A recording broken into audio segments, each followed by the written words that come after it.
Hello बच्चों, let's read the question first. हमारा question एक एजर्शन रीजन बेस्ड क्वेश्चन है। एजर्शन कह रहा है golden rice is a transgenic rice that have gene for beta carotene. यानी गोल्डन राइस जो होता है वो एक ट्रांसजेनिक राइस है जिसमें कि बीटा कैरोटीन नाम का जीन उपस्थित होता है। रीजन दिया है the consumption of golden rice by men can make up the deficiency of vitamin A preventing blindness. Reason दिया है कि गोल्डन राइस के कंजम्पशन से इंसानों में विटामिन ए की कमी पूरी होती है और ब्लाइंडनेस यानी आंखों का अंधापन को ये रोकता है। सो हमें इन चार ऑप्शन में से बताना है कि कौन सा ऑप्शन सही है। तो इस क्वेश्चन का की कंसेप्ट है, ये इस क्वेश्चन में बात हो रही है गोल्डन राइस की। अब ये गोल्डन राइस क्या होता है? गोल्डन राइस ये एक ट्रांसजेनिक क्रॉप है, यानी कि जीएम जेनेटिकली मॉडिफाइड क्रॉप है by developed by genetic engineering. इसके डीएनए में मॉडिफिकेशन करके इसे हम जेनेटिकली मॉडिफाई करके इसका यूज करते हैं। अब जेनेटिकली मॉडिफाइड क्यों किया जाता है किसी भी क्रॉप को या किसी भी फसल को? जिससे कि उसको या तो कीड़े मकोड़े या बीमारियों से बचाया जा सके, या उनकी उपज बढ़ाई जा सके, या उनकी क्वालिटी हम इम्प्रूव कर सके। इसलिए उनके डीएनए में कुछ मॉडिफिकेशन करके उनको जेनेटिकली मॉडिफाइड या ट्रांसजेनिक बना दिया जाता है।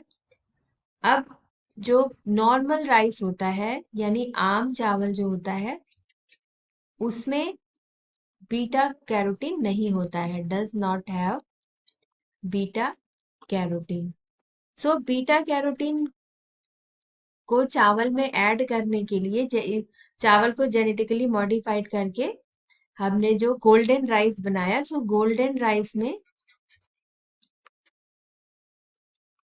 बीटा कैरोटीन प्रेजेंट होता है जो कि रिच सोर्स ऑफ विटामिन ए होता है।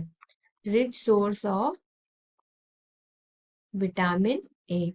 अब विटामिन ए जैसा हम जानते हैं कि विटामिन ए जो होता है वो अगर उसकी कमी हो जाती है तो ये ब्लाइंडनेस बच्चों में अक्सर हो जाती है। सो बीटा कैरोटीन जो है, बीटा कैरोटीन जो गोल्डन राइस में होता है, beta carotene is converted to vitamin A when metabolised by human body.